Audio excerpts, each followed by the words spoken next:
Puff against a Marth. So me and Matt have talked about this matchup a lot. At least not recently, but like a year ago. Matt kind of struggled with this matchup, and he's really improved it recently. Like since I've known him. Yeah, what are some of the key things to think about in the Marth Puff matchup? So number one thing is it's really weird. In every other matchup, Puff is pretty good in the air, but not in this one. And this one, she does not want to be in the air at all. You only go in the air for your approaches. You want to be have little air time as possible. It's all about your ground movement. So watch Matt's like wave dashes on the ground and like how he's basically his bair. He'll probably just like do a short hop or a full hop, like fall down bair. He won't try to keep his neutral anywhere in the air. At least that's the optimal way.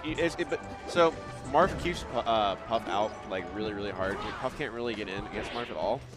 But once you're in, Marth is really easy to like juggle and just kind of keep tossing around. So it's all about keeping Marth pressured when you have him in pressure, and then not being dumb when you're not pressured, trying to avoid getting hit. You have to wait for the Marth to make an opening for himself.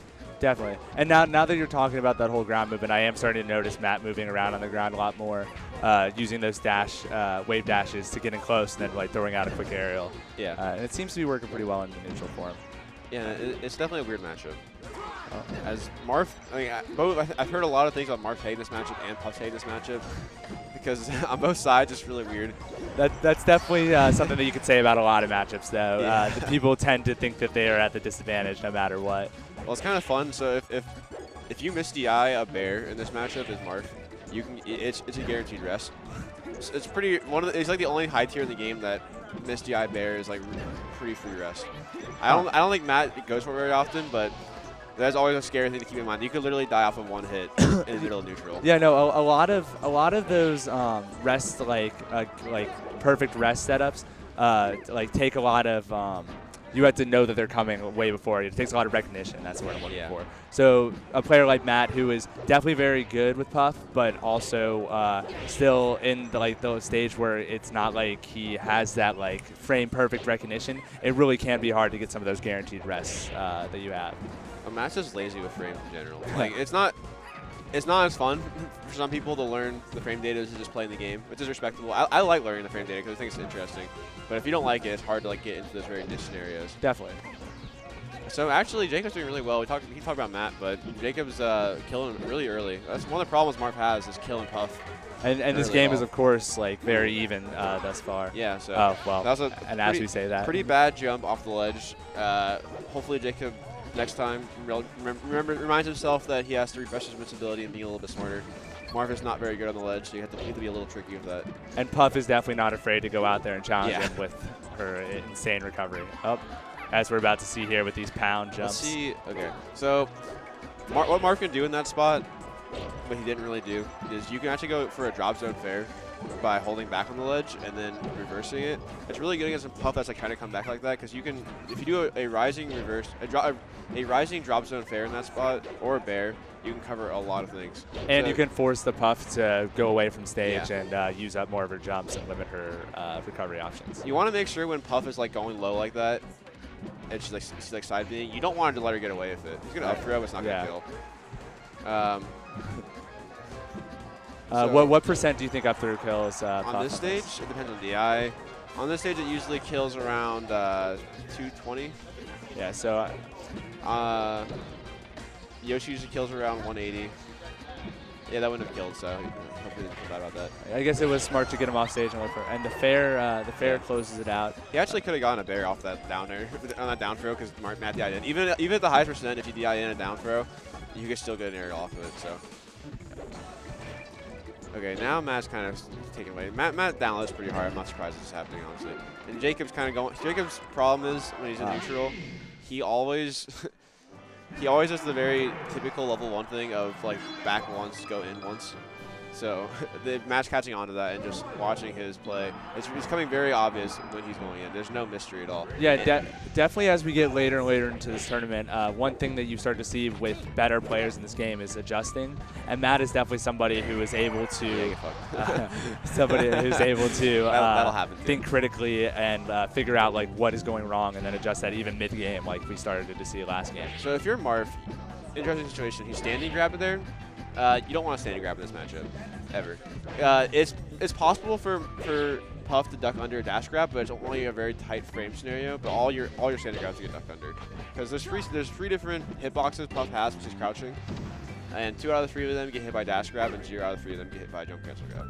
Huh. So. All right, that is something that I didn't know, which is like how we saw that first stock get taken so quickly was a missed grab punished by arrest. If it was a dash grab, it would have landed. So. Taking over center stage here, trying to keep Puff on the outside. Definitely something that's not easy. He's getting really greedy, honestly. You really want to space out a little more carefully against Puff. I see him just kind of going in now. That's not really how you want to play the neutral in this matchup. Generally, most matches, Marth can't really. You kind of keep a good zone around them, but you don't ever really want to hold forward and like try to force an interaction. Yeah, definitely. You want to keep your safety zone. Oh, all right, Dan. Mostly, I mean, because you can trade a lot, which will happen, but Marth loses trades. You don't want to be a trading situation for that, and that's what will happen if you go pretty aggressive approaches. Especially not against Puff with all those rest setups we were talking about. It's really easy for him to find something like that. If you ever see a Puff going for a bunch of nairs in a row at low percent, you make sure you're holding down all the time because they are always looking for that auto cancel nair rest. Oh, and another quick rest closes it out. And crouch cancel will always be near rest. If you want to leave now, you guys can play without me, and then I'll try to join in if I can. Eli trying to get big at the gym. No, because I also have to clean up my apartment for the thing that we're having there later today. All right. I mean, I do. I'll no, go without me. Go without me. Okay. Sorry about that. So Matt is up 2-0.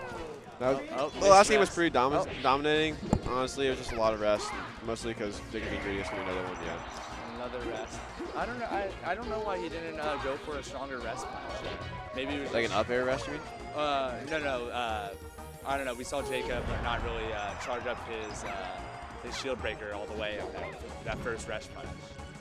Oh yeah, you're right. Yeah, I don't know. You can also, yeah, I mean that's a good option. Problem is, as 0%, if you do that, I don't know if both of you guys know, you can actually detect the eye in and then rest a fully charged shield breaker at 0%.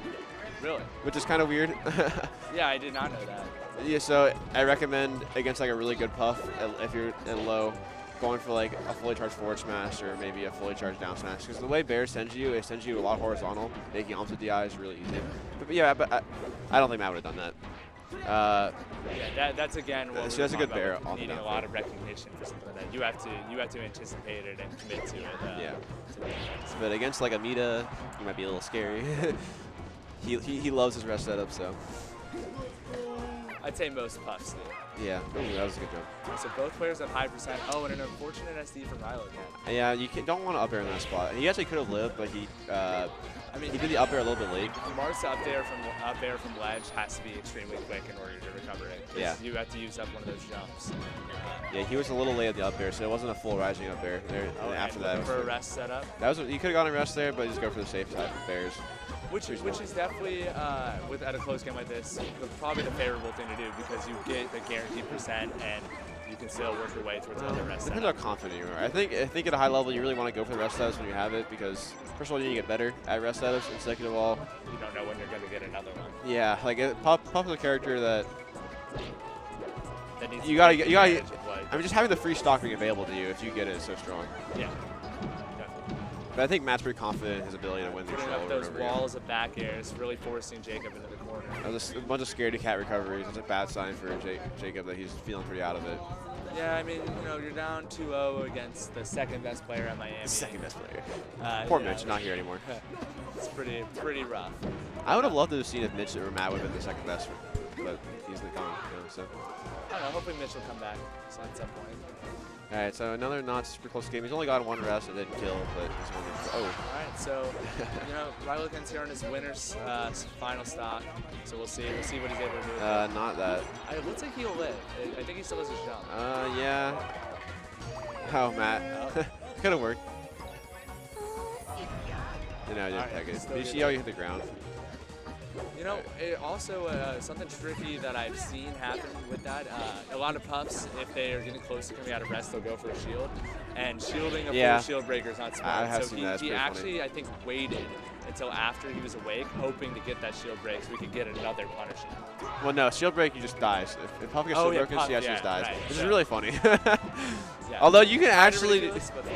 you can actually not die off shield break, but it's a pretty hard tech to do. If you don't, you have to. It's another SDI trick. You get the item in the ground. Is that based on percent? Like, No, does it have to be a it's zero? any percent. Huh. It's weird. Yeah, no, there's a video tutorial on it if any of you guys want to look at that lab. Any of you puff players who are tired of dying that's after it. getting shield broken. If that happens to you too much, you might have some other problems. But Hey Matt, have you ever practiced?